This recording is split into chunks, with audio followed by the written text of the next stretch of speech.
I couldn't believe what was happening. Someone had parked in my garage without permission. From the moment I saw the car, I knew it wasn't just an accident. It was deliberate. Every single day, I tried to ignore it, thinking maybe the HOA would handle this. But nothing changed. I felt a mix of anger and frustration that grew stronger each day. I could see the Karen attitude written all over the situation. She didn't care about rules, boundaries, or anyone else's property. At first, I thought maybe I should just be patient. Maybe if I left a note, she would realize her mistake. But no, that was too simple. Leaving a note felt like admitting she had power over me. And honestly, I wasn't going to let that happen. The first few days, I watched her car sit there like it owned the place. My garage, which I paid for, suddenly felt like a battlefield. Every time I drove by and saw that car, my heart sank, my blood boiled, and my mind raced with ways to handle her without losing my cool. I knew the HOA had rules, so I called them.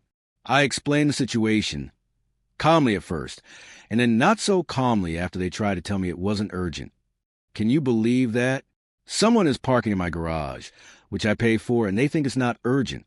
My frustration reached a breaking point. I felt powerless.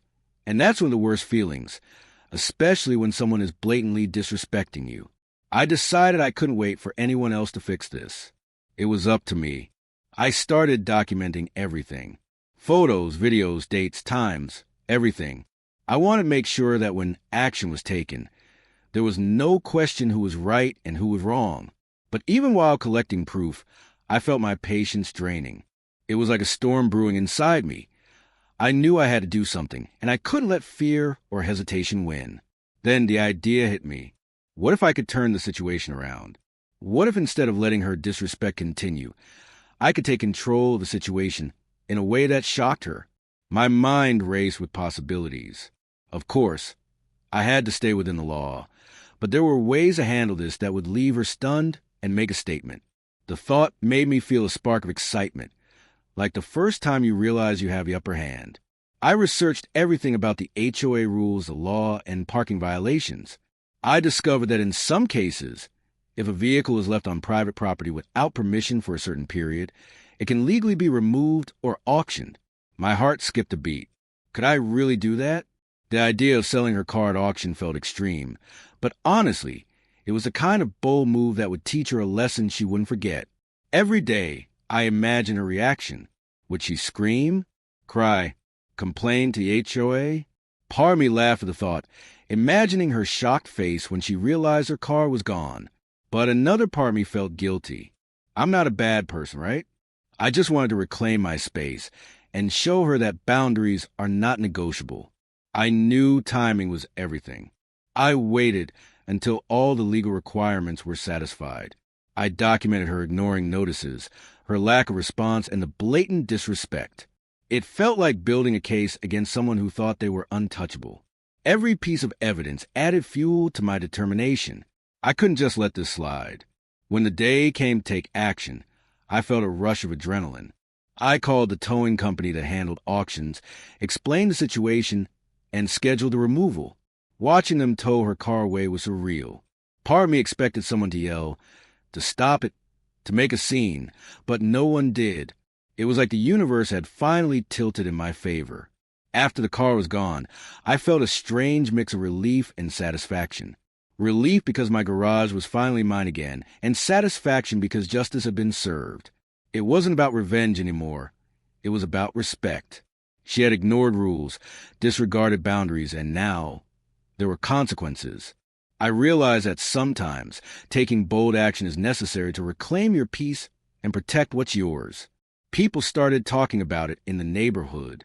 I heard whispers and saw curious glances. Some were impressed, some shocked, but the truth was undeniable. I had solved a problem that no one else seemed willing to tackle, and honestly, it felt empowering. There's something about standing up for yourself that makes you realize your strength. I know some people might think I overreacted. Maybe they would have suggested mediation, a polite note, or endless patience. But patience only works if the other person respects you. And she clearly didn't. Sometimes the lesson has to be louder than words.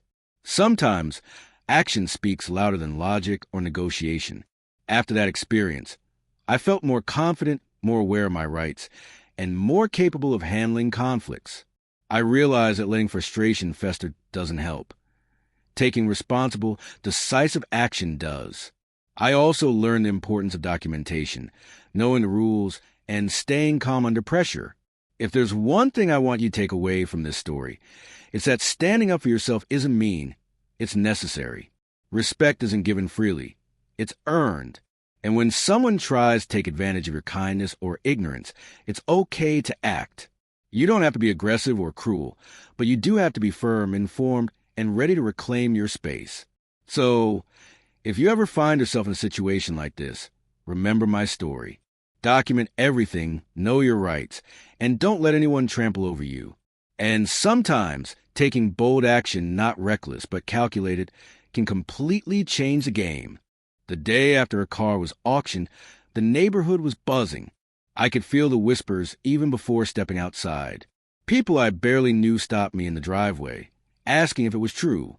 Their eyes were wide, some curious, some impressed, and others clearly judging. But honestly, I didn't care about their opinions anymore. I had done what I needed to do. I had reclaimed my space, and that felt like winning a battle I never expected to fight.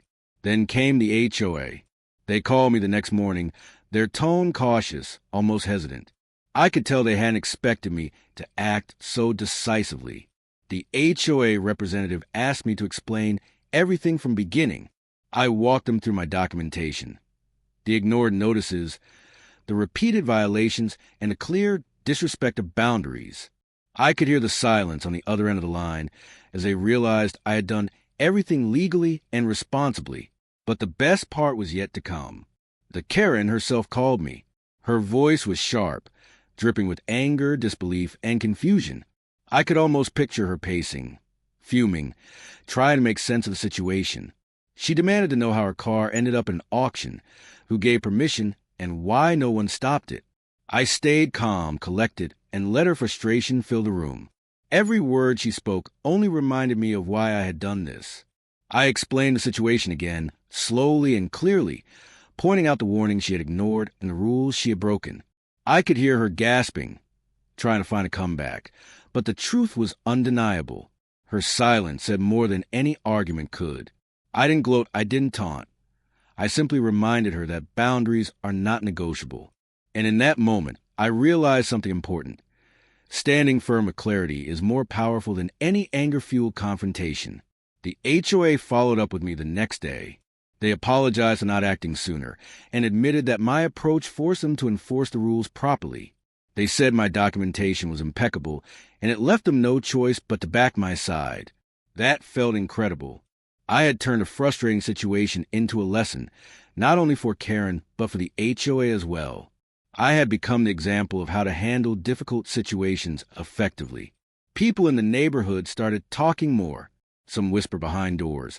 Others directly came to me, asking how I managed everything without losing my temper. I shared what I could: patience, preparation, documentation, and decisive action. Everyone was impressed at how someone could stay calm, follow the rules, and still send a message that couldn't be ignored. It felt like a victory, not just for me, but for common sense. But even after all of this, I couldn't shake the feeling of anticipation. I kept thinking about what Karen might do next. Would she complain to the city? Would she escalate to lawyers? Or would she finally learn her lesson? Each day I wondered, and each day I felt a strange mix of nervousness and satisfaction. The uncertainty added another layer to the story, making it feel like a roller coaster I couldn't get off. Then came the next surprise. I received a notice from the auction house. Her car had sold for a decent amount, and part of the proceeds, by law, would be returned to her after fees. I almost laughed at the irony. She had lost control of her property, and yet the system still gave her a tiny consolation. But in my mind, the bigger lesson wasn't about money, it was about respect. She had learned that ignoring rules and boundaries has consequences, and sometimes those consequences hit harder than expected. I also realized something about myself through all this. I had grown stronger, more confident, and more aware of my rights. I had learned that frustration can be channeled into action, and anger can be turned into clarity. I had become someone who doesn't wait for others to solve problems, but takes responsibility in a fair, calculated way. That realization was empowering beyond words. The story of Karen and her auction car spread online. A few neighbors shared it on community groups, and the reactions were overwhelming. People admired the calm, strategic approach I had taken, and some even shared their own similar experiences. The story became more than just about a car. It was about standing up, protecting your space, and showing that respect isn't optional. I got messages from people saying, "You're brave. I wish I had done that," or "That's the lesson we all needed." Each message reminded me that my actions had a ripple effect. It wasn't just about one garage or one car. It was about teaching a principle that applies everywhere. Accountability matters, and taking action, when done responsibly, changes everything. But the climax wasn't over yet. One evening, I saw her again, in person this time, walking past my house. Her face was red, her steps hurried, and I could see the humiliation in her eyes. I didn't say a word, didn't smile mockingly, didn't even wave. I just watched as she realized the full impact of what had happened. The silence, the aftermath, and her expression were more powerful than any confrontation or argument.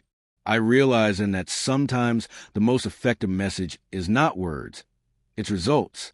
After all this, I wanted to share one last lesson. Don't underestimate the power of preparation, patience, and bold action. If someone tries to take advantage of you, ignoring rules or boundaries, it's okay to respond, but respond wisely. Documentation, knowledge, and calm confidence are your weapons.